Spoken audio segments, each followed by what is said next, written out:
Hey guys, so I'm currently undergoing some fasting right now, and I've been actually doing a really strict paleo with maybe one or two mistakes of not going paleo.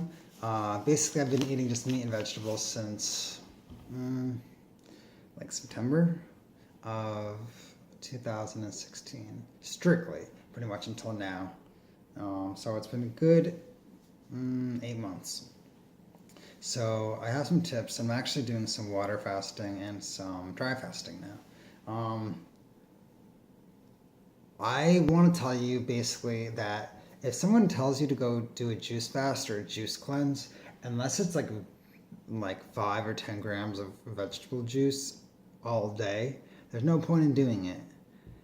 Eating like a becoming like a fruitarian or some kind of juice like cleanse or detox, unless it's mostly vegetables, you're not going to cleanse anything. Okay? The whole point, and the whole actually point with paleo, is that meat generally for most people is it doesn't affect insulin and it helps rebalance your gut bacteria. But your gut bacteria is always replenishing, and meat is digested in the stomach, and it's not being like fermented to the degree that, say, fruit or sugar or even some vegetables are. So the lower the carbs, the quicker your gut bacteria is going to balance, the quicker you're going to heal or reach your spiritual goals. So when people tell you to eat have like 5 or 6 pieces of fruit a day or like fruit juice all day or raw fruit juice, you're not going to cleanse. All you're doing is just getting rid of maybe some of the high blood sugar, and you're going to be in this constant state of jacking your blood sugar up and down from a really low level to a medium level. It's not going to be as high as, say, grains, but it's still going to suck, and you're going to feel nauseous. It's not going to help you, okay? So you're not going to cleanse, you're not going to reach spiritual enlightenment if you're eating fruit juice or on some typical, store-bought cleanse product. Um, so if you want to get some good tips, you can actually rebalance yourself by doing a really strict paleo and blood type combination. Um, if you want to go all out, you can basically just do a really strict water fast. And then when you break the fast, you can break, you don't have to just constantly stay on it. You can break it and like have a small meal once a day or a small break once every 48 hours. You could have, if you're exhausted all the time, you could try a little green tea because that has a little bit of caffeine.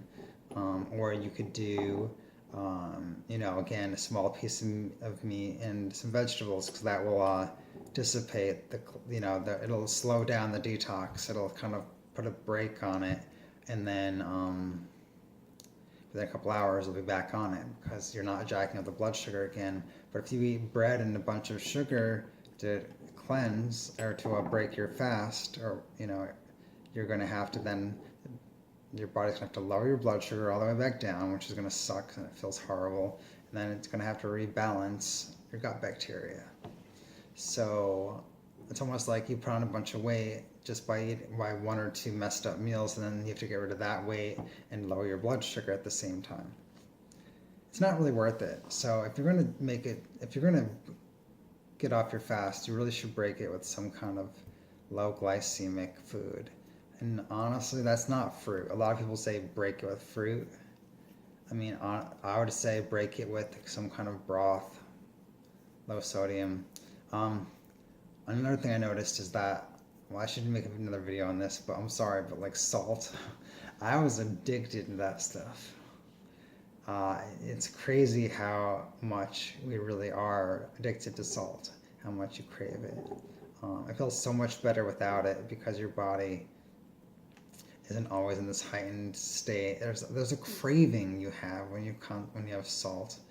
It really does make you, like, at first it feels depressed,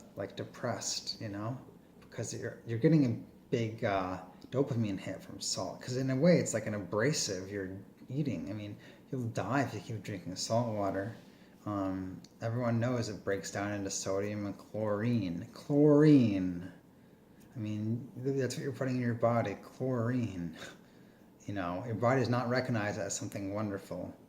Your body says, alert, alert. So in a way, you're kind of on edge. And salt, even look at the studies. They even show that salt's supposed to be an antidepressant. Well, it is in a way because you're always releasing kind of a stress response when you're eating salt.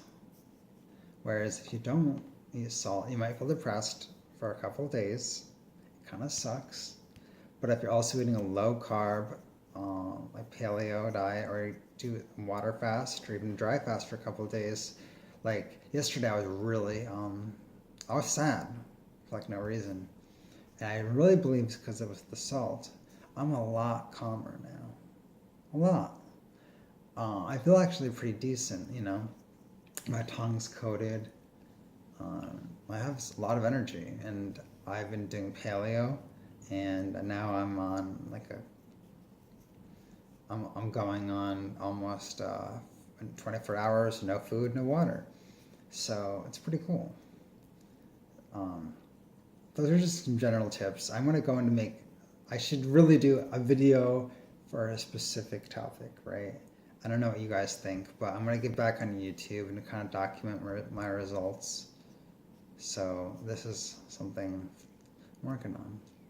So if you have any questions about fasting, cleansing, healing, I really consider myself to have a lot of good information about this. A lot more than your typical person who's going to give you some crappy advice about juice fasting. I'm sorry, but it's a joke. You're never gonna be calm on a juice fast. You're never gonna be cleansed on a juice fast. It might be better than eating a bunch of dairy and grains, but it's still gonna make you're not gonna hit your potential that way. All right, guys, I'll talk to you soon and leave some questions. Don't forget to subscribe. Bye.